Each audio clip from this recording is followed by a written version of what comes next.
Če je Bog dober, zakaj potem toliko zla na svetu? Ko smo zadnjič gledali televizijo, surfali po netu ali poslušali radio, smo sigurno videli kakšno slabo novico. Videli smo poročanje o bolezni, trpljenju, prevarah, tatvinah, lažeh, umorih, nesrečah, katastrofah, vojnah in tako dalje.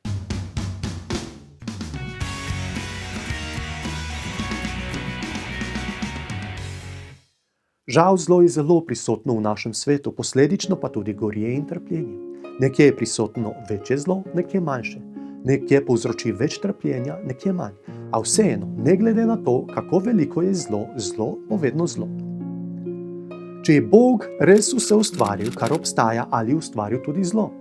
Bog je res vse ustvaril, vendar zla ni ustvaril. Kako naj zdaj razumemo to trditev? Zelo enostavno je. Prvo moramo definirati, kaj je zlo. Zlo je popolna odsotnost dobrega. Torej, ali je Bog ustvaril zle stvari? Ne, Bog ni ustvaril zlih stvari. V Svetem pismu piše, da je vse, kar je Bog ustvaril, bilo zelo dobro. Bog je ustvaril različne stvari in med njimi tudi bitja z višjo inteligenco, katerim je dal svobodno voljo. Svobodno voljo pa jim je dal zato, ker ob sebi ni hotel imeti sužnjev ali sprogramiranih robotov. Če si z nekom v prostovoljnem zakonskem razmerju, mora druga oseba vedno imeti možnost, da razmerje zapusti. Če te možnosti nima, potem to razmerje ni več prostovoljno, ampak prisiljeno, neiskreno, suženjsko. Torej, odkje izvira zlo? Bog je tudi angelom, ki jih je ustvaril, dal svobodno voljo in nekateri so se odločili, da odstopijo od zakonskega razmerja, ki so ga imeli pri Bogu.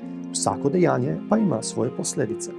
Posledica odstopa od zakonskega razmerja za angele je bilo to, da niso mogli v sebi obdržati nič Božjega. Bili so ob vso dobroto, pravičnost, ljubezen, lepoto, svetost in tako dalje. V njih je nastal popoln vakuum dobrega. V njih Božje ni več obstajalo. Ti angeli so postali popolno zlo oziroma popolna odsotnost Božjega v njih. Kako je prišlo zlo med ljudi? V Svetem pismu beremo, da je Bog na koncu svojega stvarstva kot zadnjega ustvaril človeka in mu dal oblast nad zemljo. Človek je vrhunec Božjega stvarstva, človek je njegov ljubljenec. Ker je Bog človeka ustvaril svobodno voljo, je moral tudi njemu dati na izbiro, da ga zavrne. Bog je rekel Adam, ime Adam pomeni človek. Nikar ne je iz drevesa spoznanja dobrega, to je življenje z Bogom, in zlega, življenja brez Boga. Kajti na dan, ko bi jedel z njega, boš zagotovo umrl. V Svetem pismu beremo, da je hudič prišel do človekove žene in jo prevaral. Ko je človek videl, kaj je naredila, lahko sklepamo, da je tudi on vzel od prepovedanega sadu zaradi ljubezni do nje, čeprav je vedel, kaj se bo z njim zgodilo. Bog je videl, da je človek prestopil njegovo zapoved zaradi ljubezni do svoje žene. Njegova žena pa je bila prevarana. Čeprav sta sedaj morala nositi posledice svoje odločitve, jima je Bog obljubil rešitev iz težav, katere sta zabredli. Od začetka je človek poznal samo dobro, sedaj pa pozna oboje, dobro in zlo, ter njegove posledice.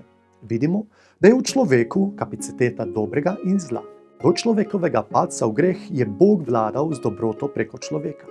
Od človekovega padca v greh pa sedaj hudič preko človeka vlada nad svetom z zlom, gorjem in lažmi. Bog aktivno dela na rešitvi problematike zla, ampak hkrati vidimo, da Bog ne gre preko človekove volje, čeprav bi si to dostikrat želeli. Tako Bog uporablja človeka za dobro, hudič pa uporablja človeka za zlo. Vprašanje je, komu se boš dal ti voditi?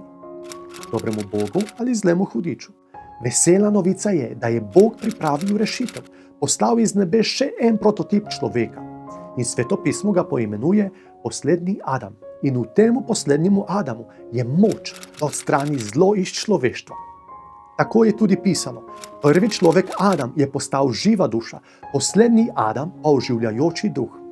Ta poslednji Adam je Jezus Kristus in ko ga povabimo v svoje srce, pride in oživi tisto, kar je v prvem človeku umrlo in posledično je mrtvo tudi v nas.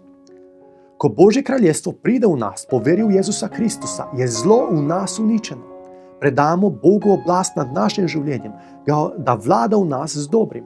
Odvrzite se torej Bogu, hudiču pa se uprite in bo od vas pobegnil.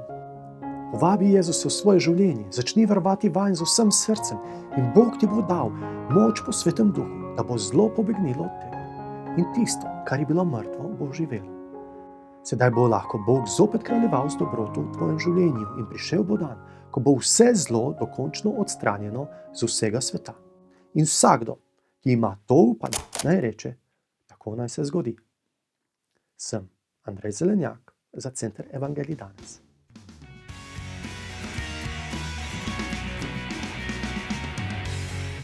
Če vam je ta video spregovoril, ga všečkajte in delite naprej z drugimi.